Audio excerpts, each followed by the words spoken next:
আসসালামু আলাইকুম। Django Bangla full tutorial beginners to অ্যাডভান্সের তৃতীয় ভিডিওতে আপনাদের স্বাগতম। আগের ভিডিওতে আমরা দেখেছি পাইথন এবং জ্যাঙ্গো কিভাবে ইনস্টল করতে হয়। আজ আমরা দেখব জ্যাঙ্গোর নতুন প্রজেক্ট কিভাবে ক্রিয়েট করতে হয়।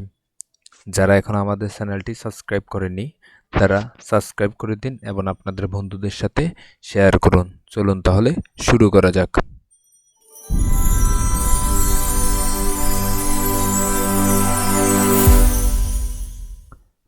প্রথমে আমরা আমাদের কমান্ড ফরম্যাটরে যাব। কমান্ড ফরম্যাটরটি ওপেন করে নিব। কমান্ড ফরম্যাটরে আসার পরে আমরা প্রথমে একটি ডিরেক্টরি বা ফোল্ডার ক্রিয়েট করে নিব, যেখানে আমাদের জ্যাঙ্গো প্রজেক্ট আমরা তৈরি করব। তাহলে আমরা প্রথমে ডিরেক্টরি তৈরি করি। ডিরেক্টরি তৈরি করার জন্য আমাদেরকে মেক ডিরেক্টরি কমান্ড ইউজ করতে হবে। মেক ডিরেক্টরি কমান্ডে আমরা যেখানে যে ফোল্ডারটা ক্রিয়েট করব সেই ফোল্ডারটার নাম দিলাম জ্যাঙ্গো। এখন আমরা ওই ফোল্ডারটাতে চলে যাব, চেঞ্জ ডিরেক্টরি জ্যাঙ্গো। আমরা ওই ডিরেক্টরিতে চলে আসছি।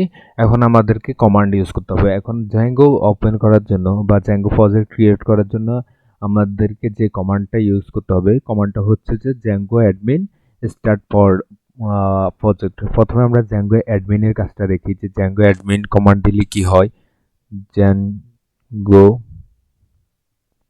অ্যাডমিন জ্যাঙ্গো অ্যাডমিন দেওয়ার ফলে জ্যাঙ্গো অ্যাডমিনের রিলেটেড যত কমান্ড আছে সবগুলো আমাদের কমান্ড এখানে শো করতেছে, যেমন চেক, তারপরে run server, start app, start project, test server. এই কমান্ডগুলো আমরা সামনের দিকে ব্যবহার করব, যেমন মেক মাইগ্রেশন। এই সবগুলো কমান্ডই আমরা সামনের ভিডিওগুলোতে দেখব কিভাবে ব্যবহার করতে হয়। এখন আমরা আমাদের আর প্রজেক্টটা ক্রিয়েট করে নিচ্ছি। প্রজেক্টটা ক্রিয়েট করার জন্য আবারও আমাদের সেম কমান্ড, আগে জ্যাঙ্গো অ্যাডমিন, আমরা এই কমান্ডটা ইউজ করব। আমাদের স্টার্ট প্রজেক্ট, আমরা যেহেতু প্রজেক্ট তৈরি করব, আমরা স্টার্ট প্রজেক্ট নামের যে কমান্ডটা জ্যাঙ্গো অ্যাডমিনের, ওই কমান্ডটা ইউজ করব। তাহলে জ্যাঙ্গো অ্যাডমিন স্টার্ট প্রজেক্ট, মনে রাখবেন যেন স্পেলিং ভুল না হয়। প্রজেক্ট এতটুকু লেখার পরে এরপরে আমাদের প্রজেক্টের নেম। আমরা কি নেমে প্রজেক্টটা তৈরি করব সেটার নেম দিতে হবে। যেমন আমরা যদি দিই হ্যালো ওয়ার্ল্ড, তাহলে হ্যালো ওয়ার্ল্ড নামে আমাদের যে একটি কি তৈরি হবে, প্রজেক্ট তৈরি হবে। এখন দেখেন এখানে কিছু দেখাচ্ছে না, মানে কমান্ডটা আমাদের এক্সিকিউট হয়েছে। এটা আমরা কিভাবে বুঝবো? আমরা আমাদের ফাইল ম্যানেজারে চলে যাব। ফাইল ম্যানেজারে আসার পরে আমাদের সিটে আসবো। আসার পরে আমরা ইউজারে যাব। ইউজারে গিয়ে এখানে দেখবো যে আমরা যে ফোল্ডারটা ক্রিয়েট করেছিলাম ওইটা জ্যাঙ্গো। এরপরে এখানের ভিতরে আমরা হ্যালো ওয়ার্ল্ড ক্রিয়েট করেছি, দেখেছেন আমাদের হ্যালো ওয়ার্ল্ড। এখানে যখনই আপনি প্রজেক্টে আসবেন তখন দেখবেন প্রজেক্টের ভিতরে আরেকটি ফোল্ডার আছে। ফোল্ডারের পাশে একটা manage.py আছে।